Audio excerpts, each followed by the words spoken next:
All right, so let's jump right into this. We're doing a deep dive today on creating paperback covers. Yes. It's like everything you need to know to make your book, look good, whether you're using some, fancy design software or KDP's cover creator tool. Mm-hmm. So you might be, thinking about self-publishing or just kind of curious about, what makes a cover, pop on the shelves. And we're gonna take a look at some material that you sent me. Break it down. Absolutely. We're going to kind of try to demystify some of this stuff. Okay, so get this. Did you know that there's like a formula, like a precise formula Yeah. to calculate how thick your spine needs to be? There is? Like it depends on how many pages your book is and what kind of paper you're using. Yes. It's kind of fascinating. We're also going to be looking at those annoying white borders that can pop up sometimes. You want your cover image to shine, not get cut off. Exactly. That professional, polished look. Yeah. And then there's that barcode. Yes. That always seems kind of mysterious to me. Mm-hmm. We're going to break down what it's for, how big it needs to be, where it goes, and what happens if you, choose not to have one. Yeah. Spoiler alert, not really an option. No, it's a very important part of the book. Yeah. Okay, so let's start with the basics. Okay. If you're making a cover, what's the one thing you absolutely have to have? Your cover needs to be one PDF file. Okay. Front cover, spine, and back cover. Got it. Okay, so no separate files for each. No. Okay. And how big can that PDF? Oh, so it's like like an insurance policy against any trimming mishaps. Exactly, yeah. Okay.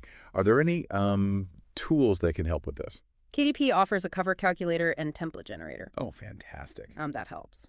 That's so helpful. Yeah. Okay, so the Stein, I feel like that's the trickiest part to get just right. Yes, it is. Yeah. But luckily, there are formulas you can use to calculate the spine width. Okay. And that's based on your page count and whether your book is black and white or color. Formulas. Uh-oh. Oh, I know. My inner artist is a little afraid. But don't worry, it's simpler than it sounds. For example, if you have a black and white book on white paper, Okay. you simply multiply your page count by 0.002252 inches. And there you have it, your spine width. Okay. Okay, not too bad. Not too bad. What about adding text to the spine? Are there any rules for that? First rule of spine text, 79-page minimum. Okay. If your book is less than 79 pages, you can't put text on the spine. You also have to be aware of spacing. You need at least 0.0625 inches of space between the text and the edges of the spine on both sides. Okay. And that prevents the text from wrapping onto the front or back cover. Got it. Okay, so let's move on to cover backgrounds. Okay. What are some key things to keep in mind there? Remember, bleed. Mm. So you need to extend your background 0.125 inches beyond the trim lines on all sides. Right. That way it covers the entire space after trimming. So no white slivers. No white slivers. Okay, so does that mean borders are a no-go? It's best to avoid them, yes. Okay, yeah, makes sense. Okay, let's talk about images now. What are some essential guidelines for using those on a cover? Well, just like with backgrounds, bleed is crucial. Okay. So you want to extend your images to the edge of that bleed area. Right. And another key thing is the color mode. Oh, wait. Make sure your images are in CMYK color mode for printing. Okay, so RGB is no good. RGB is for online images. Right. They won't look right when they're printed. Okay, so CMYK for print, RGB for web. Exactly. Got it. What about image resolution? Aim for a minimum resolution of 300 dpi, or dots per inch. Okay. It's like choosing high definition over a fuzzy old TV screen. Right. More detail, the better. Okay, so image checklist complete. Let's talk about text. Where should we place text on the cover? And are there, rules about font sizes? Well, for the front and back cover, keep your text within the safe area, which is about 0.125 inches inside the trim lines. Okay. That ensures none of your important text gets chopped off. Got it. What about the spine? Remember that 0.0625 inches of spacing. Right. Keep your text away from the spine edges to avoid that wrapping. Got it. Okay. Any other text-related tips? Double check that all the text on your cover, like the title, author name, edition number, matches what you entered when setting up your book on KDP. And make sure your fonts are readable. You want to aim for at least a 7-point font size and good contrast between the text and background. Okay, so no light gray text on a white background. Exactly. Got it. Okay, let's move on to this mysterious barcode. Yes. Can you demystify this element for us? A barcode is required for KDP paperbacks, Uh-huh.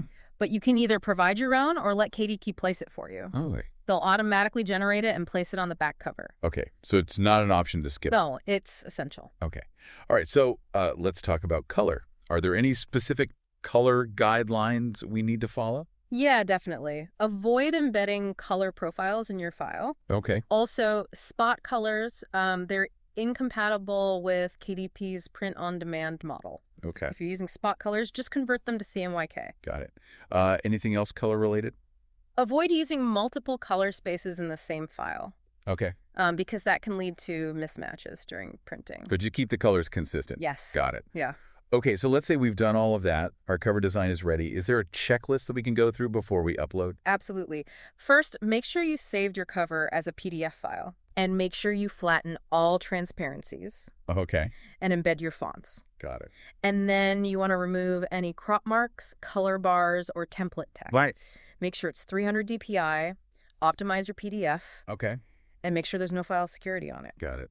What about missing pages? Is that something to worry about? Always double check. Make sure there are no missing or blank pages. Okay. You know, it never hurts to be extra careful. All right, so our pre-publication checklist is complete. We've covered file type, size, bleed, spine measurements, text placement, image resolution, color requirements, even PDF optimization. Wow.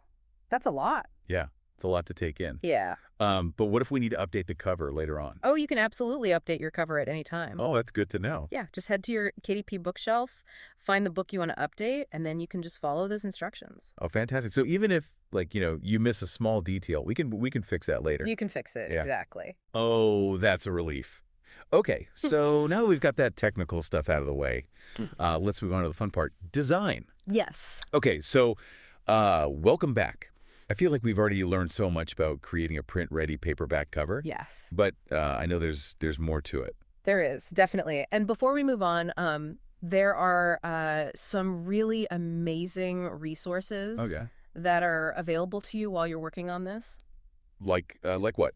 Well, KDP has a whole collection of help articles, tutorials that focus specifically on cover creation. Oh, fantastic. They cover everything from choosing the right trim size to understanding those barcode requirements. Okay, so if I get stuck, I can just head over there and find the answer. Exactly. Okay, great. Any other resources that we should be aware of?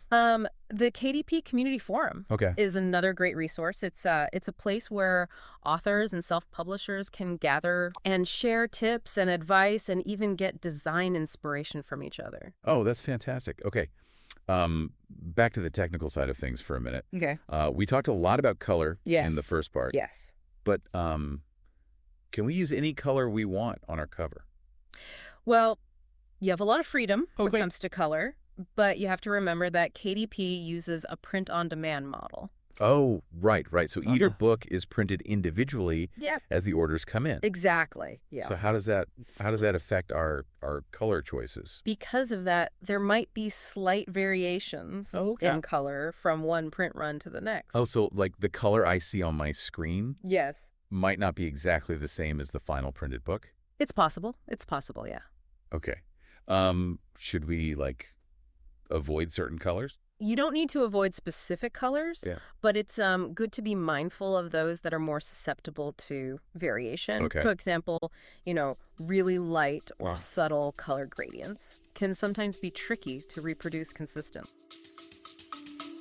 We'll be back after a quick break. Hey there. Welcome to Good Advice Giver. First, we want to start by saying a massive thank you for tuning in today. Whether you're a long-time listener or you're joining us for the first time, we're truly grateful to have you here. We know you've got a lot of options when it comes to podcasts, so the fact that you're spending your time with us means the world. So thank you. That's right. We're excited to have you with us because here on Good Advice Giver, we cover just about everything. Whether you're interested in sports, relationships, sex, money, finances, business, digital marketing, music, education, movies, comedy, or something else entirely, we've got it all. No topic is off limits here, and we dive deep into real, meaningful conversations that matter. We've also got a mix of male and female hosts. so you're always getting a well-rounded perspective on every topic we cover, from business strategies to personal development, from car shopping to digital products like affiliate marketing. We bring a little bit of everything to the table. Our goal is to offer advice, insights, and some laughs along the way to make sure you feel welcome and engaged, no matter what brought you here. And it doesn't stop there. We're not just about giving great advice, we're about action. On this podcast, we even sell products and services we believe in, from affiliate marketing opportunities to cars and more. So whether you're looking to boost your business or find practical ways to improve your everyday life, you're in the right place. As always, we want you to stay connected with us. Be sure to download this episode so you can listen anytime, anywhere, whether you're commuting, working out, or just relaxing. And while you're at it, follow us on social media. We're on Instagram, Facebook, Twitter, you name it. That's the best way to stay in the loop for upcoming episodes, behind-the-scenes content, and even giveaways. And don't forget to subscribe to our YouTube channel. We're posting extra content there, including video podcasts and deep dive discussions you won't want to miss. Be sure to like, comment, and subscribe, and let us know what topics you want to hear more about. Lastly, check out the link below in the description for exclusive offers, resources, and more ways to connect with us. We're here for you, and we can't wait to bring you more valuable content. Thanks again for tuning in to Good Advice Giver. Let's get started. So if we want to like reduce the risk of variation, bolder, more distinct colors. Yes, definitely. Stronger colors tend to reproduce much more reliably. Okay, so color variations demystified. Any other color-related tips? Always order a proof copy of your book so you can see how the colors look. Oh, that's a good idea. So we can make any adjustments. Yes. Before we make it available to everybody. Uh, Okay. Speaking of valuable steps, let's talk about fonts. Are there any font-related guidelines that we should be aware of? Readability is paramount. Okay. So you want to make sure your title, your subtitle, and your author's name are all very easy to read. So no crazy fonts, no super decorative styles that are hard to read. Exactly. The title needs to stand out. Exactly. Okay. Are there certain types of fonts? Yeah, definitely. Serif fonts, Okay. like Times New Roman or Garamond. Okay. They're often used for body text in books because they're considered very easy to read for extended periods. Okay. So they can be really good for like longer descriptions Okay. or blurbs on the back cover. So they convey like a traditional feel. Okay. And then you have sans serif fonts, Okay. like Arial or Helvetica. Okay. And these are known for a very clean, modern look, Okay. and they can be really effective for titles and headlines. Okay. Yeah. So so they're good at grabbing attention and making the book feel like modern. Yes, exactly. Okay. So sensory for body text, Yeah. sensory for titles Yeah. and headlines. Yes. Got it. Any other font wisdom that you want to share? Try not to use too many different fonts on your cover because that can make it look very cluttered. Oh, okay. Stick to 2, maybe 3 fonts at most. Okay. So less is more. Yes. Got it. Okay. Let's shift gears now and talk about something that I think causes a lot of confusion for authors. Okay. ISBNs. Yes. What are they and why are they so important? ISBN stands for International Standard Book Number. Okay. It's a unique 13-digit number, and it's basically like a fingerprint for your book. Oh, okay. So Yeah. so each version of my book, like the paperback, the hardcover, the ebook, needs its own unique ISBN. Yes. Each format needs a different one Okay. And why is that so important? because it helps booksellers, libraries, online retailers, everybody track and manage inventory. Okay. And it makes sure your book is correctly identified and listed in databases. So like without an ISBN, my book's basically invisible. It's very difficult for people to find and purchase it. Okay, yeah. Definitely important. Yeah. So where do we get them? You can purchase ISBNs from a designated agency in your country. Okay. In the U.S., it's Bulker. Okay. But if you're publishing through KDP, you can use a free KDP-assigned ISBN. Free ISBNs. So, sign me up. What's the catch? With a KDP-assigned ISBN, Amazon is listed as the publisher of record. Oh, okay. So if I want like complete control over my imprint, Yes. I would need to purchase my own ISBN. You would. Okay. ISBNs demystified. Where does this magical number go on our cover? Typically on the back cover in the lower right corner. Okay. And it needs to match the one you entered during the title setup. Right. So consistency is key. Got it. Okay, let's revisit those barcodes again. Okay. We touched on them a little bit earlier, but can you give us a more in-depth look at their purpose? It's basically a visual representation of your ISBN. Okay. So it's a machine-readable code Okay. that allows retailers and libraries to scan your book and get all the information quickly. Okay, so it's like a digital twin of the ISBN. Exactly. Got it. Okay. Yeah. And how do we get a barcode for our cover? You can either provide your own or let KDP generate one for you. And if you let them do it, they will automatically place it on the back cover. Fantastic. But if I wanted to use my own, where could I get one? There are several online services that generate barcodes based on your ISBN. Okay, and then, so where do we put this on the back cover? KDP usually puts it in the lower right corner. Okay. Make sure there's plenty of space around it. Okay, no squeezing it into a little corner. No. Got it. Okay, anything else about barcodes? If you're using the KDP assigned ISBN, Okay. it will automatically include the Amazon identifier. Okay. So that links it to your book. Oh, okay. So even if someone scans the barcode at like their local bookstore, Yes. it'll take them to my book on Amazon. Yes, it will. Oh, that's fantastic. Okay. Okay. What if my book doesn't have an ISBN? Okay. Do I still need a barcode? If you're publishing, say, like a low-content book, like a journal or a planner, and you chose not to use an ISBN, then no. Okay, so the barcode is specifically for books with ISBNs. It is. Got it. Okay, so another mystery solved. Let's talk about the front cover now. Okay. The first thing that people see. Yeah. What are some key things we should be thinking about when we design that front cover? The front cover is your first impression, basically, for your book. Right. You want it to be eye-catching, intriguing, and relevant to your genre. It has to grab attention. Yeah, exactly. You want strong typography. Okay. So the title is clear. Okay. Legible. Okay, so no tiny fonts. No tiny fonts. Okay. The title needs to stand out. Yeah. Okay. What about images? Are those always essential for a front cover? They're not always essential, Okay. but they can be incredibly powerful. Okay. So if you're going to use an image, make sure it's relevant to your book. Okay, so no random stock photos. No. You want it to complement the title. Okay. Give potential readers a sense of what your book is about. So image selection is key. Yeah. Got it.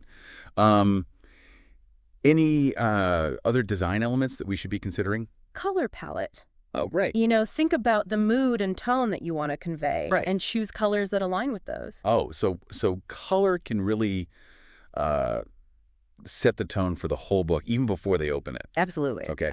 Yeah. Anything else? Try not to overcrowd the space. Oh, okay. When it comes to front covers, less is more. Oh, okay. It's tempting to, like, put everything about the book on the front cover. Yeah. But it sounds like restraint is key. Restraint is key, yeah. Okay. So let's move to the back cover now. Okay. What are the essential elements of a back cover? That's where you give readers more information about your book. Typically that includes a blurb, an author bio, and any testimonials or reviews you have. Oh, okay. So it's like a mini marketing package for the book. Yeah, that's a good way to put it. Got it. Okay. Any tips for writing a good blurb?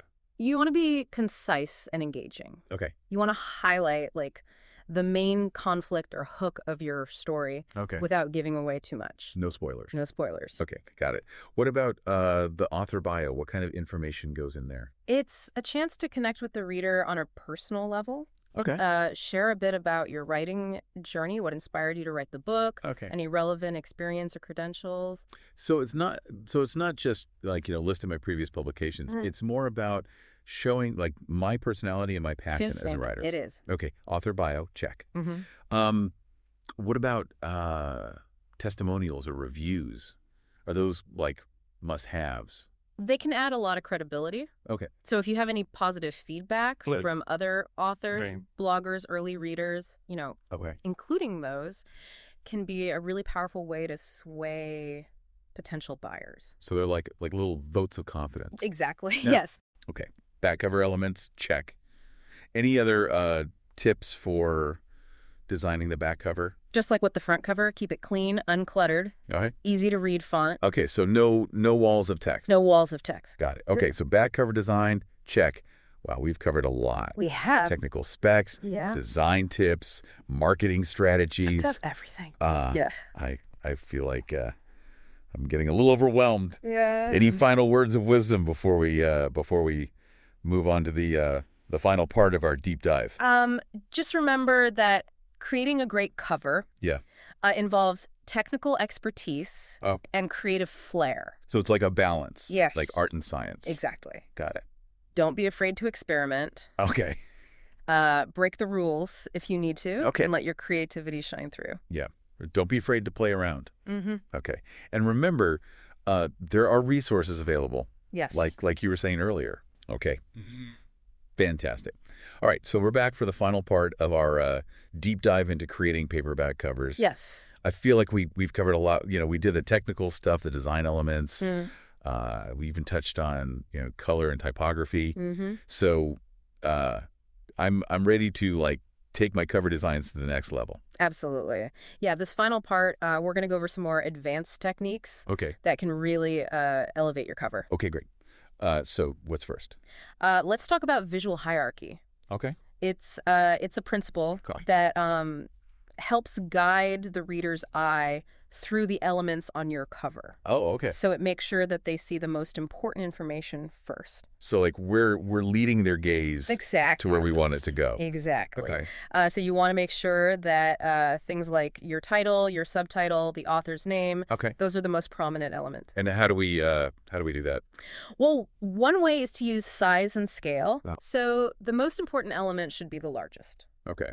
And then you scale down from there. So big, bold title, slightly smaller subtitle, even smaller author name. Exactly. Okay. Yeah. What other techniques can we use to direct their attention? You can also use contrasting colors. Oh, okay. Or font weights. Oh, okay.